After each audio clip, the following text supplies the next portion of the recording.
Today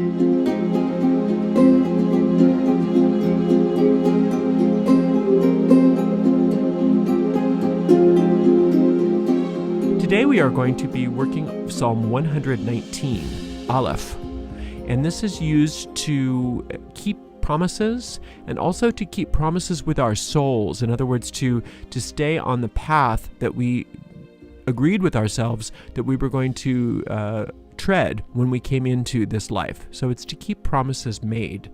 Psalm 119, Aleph. What we do is we read the psalm through once, and then we read it through again slowly, and we extract all the magic from each of the seeds, and by considering each word or each verse, we plant those seeds deep within our mind where they take root and grow fruit after their kind.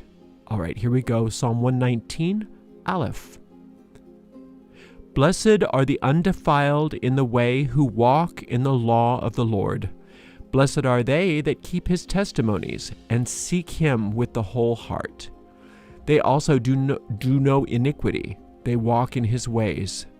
Thou hast commanded us to keep thy precepts diligently. Oh, that my ways were directed to keep thy statutes.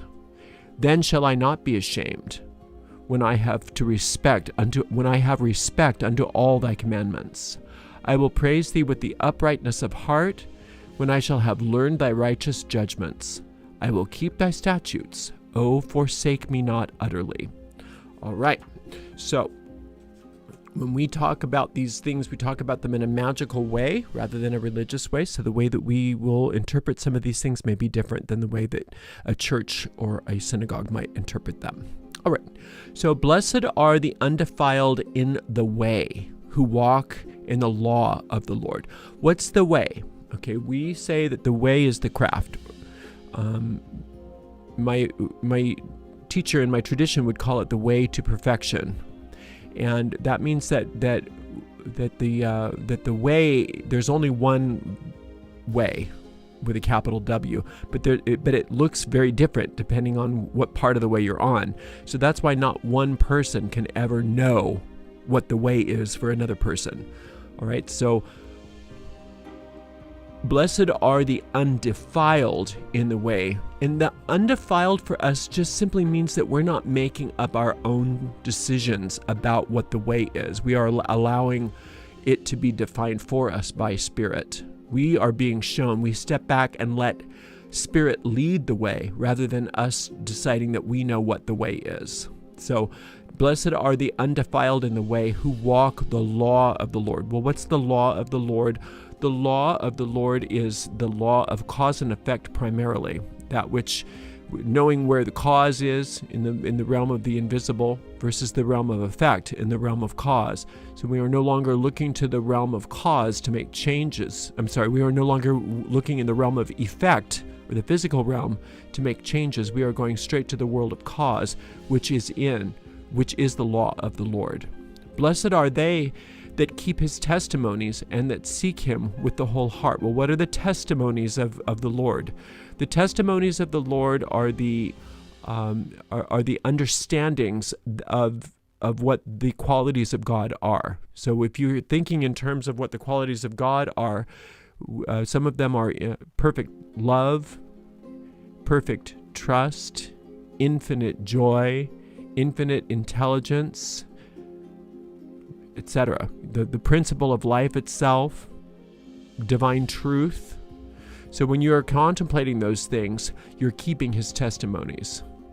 And seek him with our whole heart. The only way to seek the Lord with your whole heart is to completely contemplate what those verities, those eternal verities are. That's the only way to do that. They also do no iniquity. They walk in his ways. So to do no iniquity simply means that regardless of what you have, the mistakes that you've made in the past, you are on the beam now. You always return, no matter what mistakes you've made, no matter what, how you've fallen down, you get back up and you get right back on the keeping of his testimonies, meaning that you're going to think of the qualities of divinity rather than the problems that seem to be screaming at you. They also, Thou hast commanded us to keep thy precepts diligently. Oh, that my ways were directed to keep thy statutes.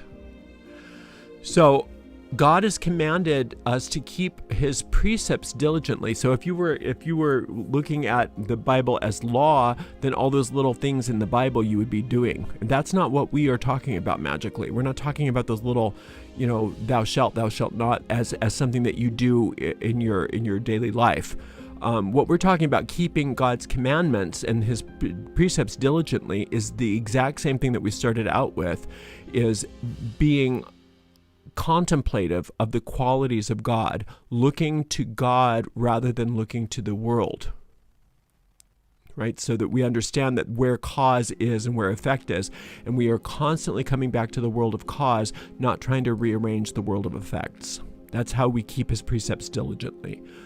Oh, that my ways were directed to keep thy statutes. Okay, so that's simply just reminding ourselves, oh, that my ways were directed to keep thy statutes. That's a way of asking, please direct me. Please direct me into which way I should go. The way that you do that is by claiming it. I'm now being guided and led from on high. I know exactly what to do. I know exactly where to go. I know exactly who to be with and how. I know what to say, and I know who to say it. I'm constantly being led. If I don't understand, I remember to ask. Then I shall not be ashamed when I have respect unto all thy commandments. So your shame only comes when you forget who you are and why you're here. There's no reason for a son or daughter of the infinite to ever be ashamed. Once you realize who you are and why you are here, that is respecting the commandments of God. To respect the commandments of God is to remember that you are one with God, that you are not separate from God, that you have never been separate from God, that your detour has all been in the realm of an illusion. And so that's the only time you can be ashamed, is when you are asleep, when you are dreaming a dream of something that you're not. So when you wake up and you remind yourself of who you are and why you're here, and if you don't remember, you ask to be shown, then you have no shame. I praise thee with the uprightness of heart, when I shall have learned thy righteous judgments. So we want God's judgments because we know if you learned God's judgment about you, you'd be very, very happy, because God thinks you're just perfect, just the way you are. You do not need to change a thing. In fact, please don't, because God already made you perfect.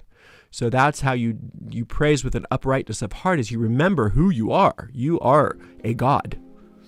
When I have learned of thy righteous judgments, yes, once you've learned how God thinks of you, you are very happy. I will keep thy statutes, O forsake me not utterly. I will keep thy statutes, meaning I will remember my place. I remember that I'm a child, not a parent. I remember that I am an effect of God. Therefore, in order to remind myself of that, I have to ask, why am I here? What am I to do? What's my purpose? And God's judgment of us is, you're exalted. You are amazing. You are a God. You are unique. There's no one like you, right? All of those things. You have a very important function to fulfill. You have an essential function to fulfill that nobody but you can fill. Those are God's statutes about you. Thank you very much for watching today. And until we are together again, blessed be.